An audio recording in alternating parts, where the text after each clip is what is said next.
ओम शांति। आज 29 जनवरी 2026 की बाबा की साकार मुरली है। मुरली के महावाक्य हैं, मीठे बच्चे अपने स्वीट बाप को याद करो तो तुम सतो प्रधान देवता बन जाएंगे। सारा मदार याद की यात्रा पर है। प्रश्न है, जैसे बाप की कशिश बच्चों को होती है वैसे किन बच्चों की कशिश सबको होगी? उत्तर है, जो फूल बने हैं। जैसे छोटे बच्चे फूल होते हैं, उन्हें विकारों का पता भी नहीं, तो वह सबको कशिश करते हैं ना। ऐसे तुम बच्चे भी जब फूल अर्थात पवित्र बन जाएंगे तो सबको कशिश होगी। तुम्हारे में विकारों का कोई भी कांटा नहीं होना चाहिए। ओम शांति। रूहानी बच्चे जानते हैं कि यह पुरुषोत्तम संगम युग है। अपना भविष्य का पुरुषोत्तम मुख देखते हो, पुरुषोत्तम चोला देखते हो, फील करते हो कि हम फिर नई दुनिया सतयुग में इनकी यानी लक्ष्मी नारायण की वंशावली में जाएंगे, अर्थात सुखधाम में जाएंगे अथवा पुरुषोत्तम बनेंगे। बैठे बैठे यह विचार आता है। स्टूडेंट जो पढ़ते हैं तो वो जो दर्जा पढ़ते हैं वह ज़रूर बुद्धि में होगा ना, मैं बैरिस्टर या फलाना बनूंगा। वैसे तुम भी जब यहाँ बैठते हो तो यह जानते हो हम विष्णु डिनेस्टी में जाएंगे। विष्णु के दो रूप हैं, लक्ष्मी नारायण देवी देवता। तुम्हारी बुद्धि अभी अलौकिक है और कोई मनुष्य की बुद्धि में यह बातें रमन नहीं करती होंगी। तुम बच्चों की बुद्धि में यह सब बातें हैं। यह कोई कॉमन सत्संग नहीं है।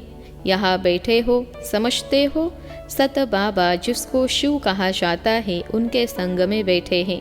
शिव बाबा ही रचता है, वही रचना के आदि मध्य अंत को जानते हैं और यह नॉलेज देते हैं। जैसे कि कल की बात सुनाते हैं। यहाँ बैठे हो तो यह तो याद होगा ना कि हम आए हैं रिजुनेट होने, अर्थात यह शरीर बदल देवता शरीर लेने। आत्मा कहती है हमारा यह तमो प्रधान पुराना शरीर है, इसे बदलकर ऐसा लक्ष्मी नारायण बनने का है। एम ऑब्जेक्ट कितनी श्रेष्ठ है। पढ़ाने वाला टीचर ज़रूर पढ़ने वाले स्टूडेंट से होशियार होगा ना। पढ़ाते हैं, अच्छे कर्म सिखलाते हैं तो ज़रूर ऊंच होगा ना। तुम जानते हो हमको ऊंचते ऊंच भगवान पढ़ाते हैं। भविष्य में हम सो देवता बनेंगे। हम जो पढ़ते हैं सो भविष्य नई दुनिया के लिए, और कोई को नई दुनिया का पता भी नहीं है।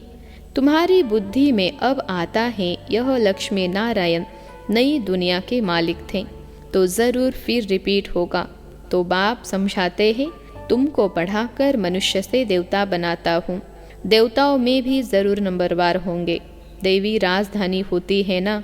तुम्हारा सारा दिन यही ख्यालात चलता होगा कि हम आत्मा हैं। हमारी आत्मा जो बहुत पतित थी सो अब पावन बनने के लिए पावन बाप को याद करती हैं। याद का अर्थ भी समझना है। आत्मा याद करती है अपने स्वीट बाप को। बाप खुद कहते हैं बच्चे मुझे याद करने से तुम सतो प्रधान देवता बन जाएंगे। सारा मदार याद की यात्रा पर है। बाप ज़रूर पूछेंगे ना, बच्चे कितना समय याद करते हो? याद करने से ही माया की लड़ाई होती है। तुम खुद समझते हो यह यात्रा नहीं परंतु जैसे कि लड़ाई है। इसमें विघ्न बहुत पड़ते हैं। याद की यात्रा में रहने से ही माया विघ्न डालती है, अर्थात याद भुला देती है। कहते भी है बाबा हमको आपके याद में रहने से माया के तूफान बहुत लगते हैं। नंबर 1 तूफान है देह अभिमान का, फिर है काम क्रोध लोभ मोह। आज काम का तूफान, कल क्रोध का तूफान, लोभ का तूफान आया। आज हमारी अवस्था अच्छी रही, कोई भी तूफान नहीं आया। याद की यात्रा में सारा दिन रहे, बड़ी खुशी थी। बाबा को बहुत याद किया। याद में प्रेम के आंसू बहते रहते हैं। बाप की याद में रहने से तुम मीठे बन जाएंगे। तुम बच्चे यह भी समझते हो कि हम माया से हार खाते खाते कहाँ तक आकर पहुँचे हैं। बच्चे हिसाब निकालते हैं, कल्प में कितने मास कितने दिन हैं। बुद्धि में आता है ना, अगर कोई कहे लाखों वर्ष आयु है तो फिर कोई हिसाब थोड़े ही कर सके। बाप समझाते हैं यह सृष्टि का चक्र फिरता रहता है। इस सारे चक्र में हम कितने जन्म लेते हैं, कैसे डिनेस्टी में जाते हैं, यह तो जानते हो ना। यह बिल्कुल नई बातें, नई नॉलेज है नई दुनिया के लिए। नई दुनिया स्वर्ग को कहा जाता है। तुम कहेंगे हम अभी मनुष्य है, देवता बन रहे हैं, देवता पद है ऊंच। तुम बच्चे जानते हो हम सबसे न्यारी नॉलेज ले रहे हैं।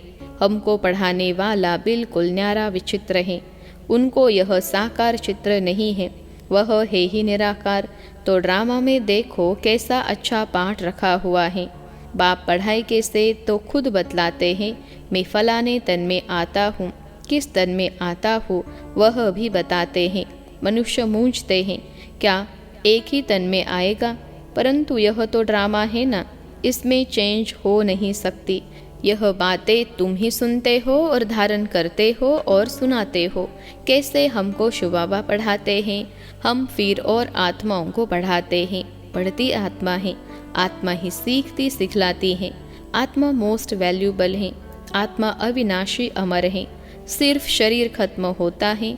हम आत्माएं अपने परमपिता परमात्मा से नॉलेज ले रही है। रचयिता और रचना के आदि मध्य अंत 84 जन्मों की नॉलेज ले रहे हैं। नॉलेज कौन लेते हैं? आत्मा। आत्मा अविनाशी है। मोह भी रखना चाहिए अविनाशी चीज में, न कि विनाशी चीज में। इतना समय तुम विनाशी शरीर में मोह रखते आए हो। अभी समझते हो हम आत्मा हैं, शरीर का भान छोड़ना है। कोई बच्चे लिखते भी है, मुझ आत्मा ने यह काम किया, मुझ आत्मा ने आज यह भाषण किया, मुझ आत्मा ने आज बहुत बाबा को याद किया। वह है सुप्रीम आत्मा नॉलेजफुल। तुम बच्चों को कितनी नॉलेज देते हैं। मूल वतन सूक्ष्म वतन को तुम जानते हो। मनुष्यों की बुद्धि में तो कुछ भी नहीं है, तुम्हारी बुद्धि में है रचता कौन है। इस मनुष्य सृष्टि का क्रिएटर गाया जाता है तो जरूर कर्तव्य में आते हैं। तो जानते हो और कोई मनुष्य नहीं जिसको आत्मा और परमात्मा बाप याद हो। बाप ही नॉलेज देते हैं कि अपने को आत्मा समझो। तुम अपने को शरीर समझ उल्टे लटक पड़े हो। आत्मा सत चित आनंद स्वरूप है। आत्मा की सबसे शास्त्री महिमा है। एक बाप के आत्मा की कितनी महिमा है। वही दुख हरता सुख करता है। मच्छर आदि की तो महिमा नहीं करेंगे कि वह दुख हरता सुख करता है, ज्ञान का सागर है। नहीं, यह बाप की महिमा है। तुम भी हर एक खुद दुख हरता सुख करता हो, क्योंकि उस बाप के बच्चे हो ना, जो सबका दुख हर कर और सुख देते हैं, सो भी आधा कल्प के लिए। यह नॉलेज और कोई में है नहीं। नॉलेजफुल एक ही बाप है, हमारे में नो नॉलेज। एक बाप को ही नहीं जानते हैं तो बाकी फिर क्या नॉलेज होगी। अभी तुम फील करते हो हम पहले नॉलेज लेते थे, कुछ भी नहीं जानते थे। बेबी में यानी छोटे बच्चे में नॉलेज नहीं होती है और कोई अवगुण भी नहीं होता है, इसलिए उनको महात्मा कहा जाता है, क्योंकि पवित्र है। जितना छोटा बच्चा उतना नंबर 1 फूल। बिल्कुल ही जैसे कर्मातीत अवस्था है। कर्म विकर्म को कुछ नहीं जानते, सिर्फ अपने को ही जानते हैं। वह फूल है, इसलिए सबको कशिश करते हैं। जैसे अब बाबा कशिश करते हैं। बाप आए ही है तुम सबको फूल बनाने। तुम्हारे में कई बहुत खराब कांटे भी हैं, 5 विकार रूपी कांटे हैं ना। इस समय तुमको फूलों और कांटों का ज्ञान है। कांटों का जंगल भी होता है। बबुल का कांटा सबसे बड़ा होता है। उन कांटों से भी बहुत चीज़ें बनती हैं, भेंट की जाती है मनुष्यों की। बाप समझाते हैं इस समय बहुत दुख देने वाले मनुष्य कांटे हैं, इसलिए इनको दुख की दुनिया कहा जाता है। कहते भी है बाप सुखदाता है, माया रावण दुखदाता है। फिर सतयुग में माया नहीं होगी तो यह कुछ भी बातें नहीं होंगी। ड्रामा में एक पार्ट 2 बारी नहीं हो सकता। बुद्धि में है सारी दुनिया में जो पार्ट बचता है वह सब नया। तुम विचार करो, सतयुग से लेकर यहाँ तक के दिन ही बदल जाते, एक्टिविटी बदल जाती। 5000 वर्ष की पूरी एक्टिविटी का रिकॉर्ड आत्मा में भरा हुआ है, वह बदल नहीं सकता। हर आत्मा में अपना पार्ट भरा हुआ है। यह एक बात भी कोई समझ नहीं सकते। अभी आदि मध्य अंत को तुम जानते हो। यह स्कूल है ना, सृष्टि के आदि मध्य अंत को जानना है। और फिर बाप को याद कर पवित्र बनने की पढ़ाई है। इनके पहले जानते थे क्या हमको यह बनना है? बाप कितना क्लियर कर समझाते हैं। तुम पहले नंबर में यह थे, फिर तुम नीचे उतरते उतरते अब क्या बन गए हो? दुनिया को तो देखो क्या बन गई है। निढेर मनुष्य हैं। इन लक्ष्मी नारायण के राजधानी का विचार करो, क्या होगा? यह जहाँ रहते होंगे कैसे हीरे जवाहरातों के महल होंगे। बुद्धि में आता है अभी हम स्वर्गवासी बन रहे हैं, वहाँ हम अपने मकान आदि बनाएंगे। ऐसे नहीं कि नीचे से द्वारिका निकल आएगी जैसे शास्त्रों में दिखाया है। शास्त्र नाम ही चला आता है और तो कोई नाम रख नहीं सकते। और किताब होते हैं पढ़ाई के, दूसरे नॉवेल्स होते हैं, बाकी इनको पुस्तक अथवा शास्त्र कहते हैं। वह है पढ़ाई के किताब। शास्त्र पढ़ने वालों को भक्त कहा जाता है। भक्ति और ज्ञान दो चीज़ें हैं। अब वैराग्य किसका, भक्ति का या ज्ञान का? ज़रूर कहेंगे भक्ति का। अब तुमको ज्ञान मिल रहा है जिससे तुम इतना ऊंच बनते हो। अब बाप तुमको सुखदायी बनाते हैं। सुख धाम को ही स्वर्ग कहा जाता है। सुख धाम में तुम चलने वाले हो तो तुमको ही पढ़ाते हैं। यह ज्ञान भी तुम्हारी आत्मा लेती है। आत्मा का कोई धर्म नहीं है, वह तो आत्मा है। फिर आत्मा जब शरीर में आती है तो शरीर के धर्म अलग होते हैं। आत्मा का धर्म क्या है? एक तो आत्मा बिंदु मिसल है और शांत स्वरूप है। शांति धाम मुक्ति धाम में रहती है। अब बाप समझाते हैं सब बच्चों का हक है।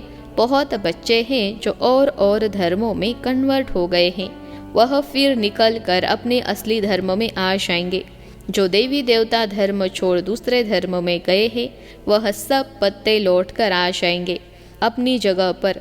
इन सब बातों को और कोई समझ नहीं सकेंगे। पहले पहले तो बाप का परिचय देना है, इसमें ही सब मूंझ पड़े हैं।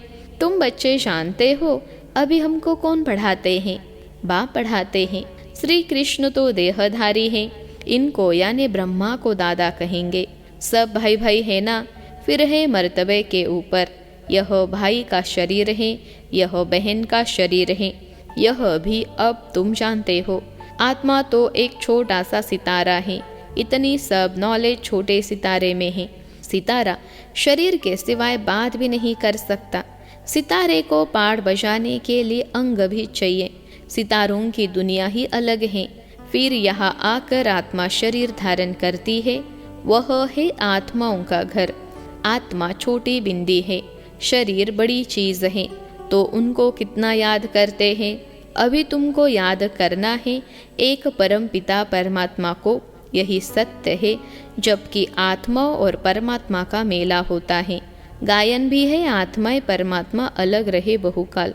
हम बाबा से अलग हुए हैं ना, याद आता है कितना समय अलग हुए हैं। बाप जो कल्प कल्प सुनाते आए हैं वही आकर सुनाते हैं।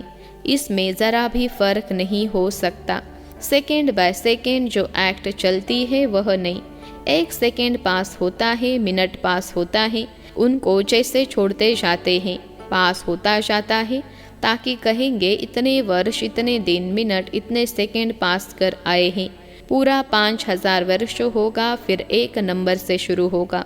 एक्यूरेट हिसाब है ना। मिनट सेकेंड सब नोट करते हैं। अभी तुमसे कोई पूछे इसने कब जन्म लिया था, तुम गिनती कर बताते हो। श्री कृष्ण ने पहले नंबर में जन्म लिया है।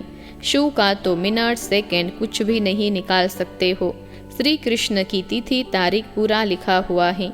मनुष्यों की घड़ी में फर्क पड़ सकता है मिनट सेकेंड का। शिव बाबा के अवतरण में तो बिल्कुल फर्क नहीं पड़ सकता। पता भी नहीं पड़ता कि कब आया, ऐसे भी नहीं साक्षात्कार हुआ तब आया, नहीं अंदर से कह देते हैं। बाकी ऐसे नहीं उस समय प्रवेश हुआ, साक्षात्कार हुआ कि हम फलाना बनेंगे। अच्छा, मीठे मीठे सिखलते बच्चों प्रति माता पिता बाप दादा का याद प्यार और गुड मॉर्निंग। रूहानी बाप की रूहानी बच्चों को नमस्ते। हम रूहानी बच्चों की सिखलते रूहानी माता पिता बाप दादा को याद प्यार गुड मॉर्निंग और नमस्ते बाबा नमस्ते। धारणा के लिए मुख्य सार पहली पॉइंट है सुख धाम में चलने के लिए सुखदायी बनना है। सबके दुख हर कर सुख देना है, कभी भी दुखदाई कांटा नहीं बनना है। दूसरी पॉइंट है, इस विनाशी शरीर में आत्मा ही मोस्ट वैल्यूबल है, वही अमर अविनाशी है, इसलिए अविनाशी चीज से प्यार रखना है, देह का भान मिटा देना है। आज का वरदान है, अपने अनादि आदि स्वरूप की स्मृति से निर्बंधन बनने और बनाने वाले मर्जीवा भव। अपने अनादि आदि स्वरूप की स्मृति से निर्बंधन बनने और बनाने वाले मर्जीवा भव। विश्लेषण है, जैसे बाप लोन लेता है बंधन में नहीं आता, ऐसे आप मर्जीवा जन्म वाले बच्चे शरीर के संस्कारों के स्वभाव के बंधनों से मुक्त बनो। जब चाहे जैसे चाहे वैसे संस्कार अपने बना लो। जैसे बाप निर्बंधन है ऐसे निर्बंधन बनो। मूल वतन की स्थिति में स्थित होकर फिर नीचे आओ। अपने अनादि आदि स्वरूप की स्मृति में रहो। अवतरित हुई आत्मा समझकर कर्म करो तो और भी आपको फॉलो करेंगे। आज का स्लोगन है, याद की वृत्ति से वायुमंडल को पावरफुल बनाना यही मनसा सेवा है। याद की वृत्ति से वायुमंडल को पावरफुल बनाना यही मनसा सेवा है। अव्यक्त इशारे, इस अव्यक्ति मास में बंधन मुक्त रहे, जीवन मुक्त स्थिति का अनुभव करो। जब तक किसी भी प्रकार का लगाव है, चाहे वह संकल्प के रूप में हो, चाहे संबंध के रूप में, चाहे संपर्क के रूप में, चाहे अपनी कोई विशेषता की तरफ हो, कोई भी लगाव बंधन युक्त कर देगा। वह लगाव अशरीरी बनने नहीं देगा और वह विश्व कल्याणकारी भी बना नहीं सकेगा।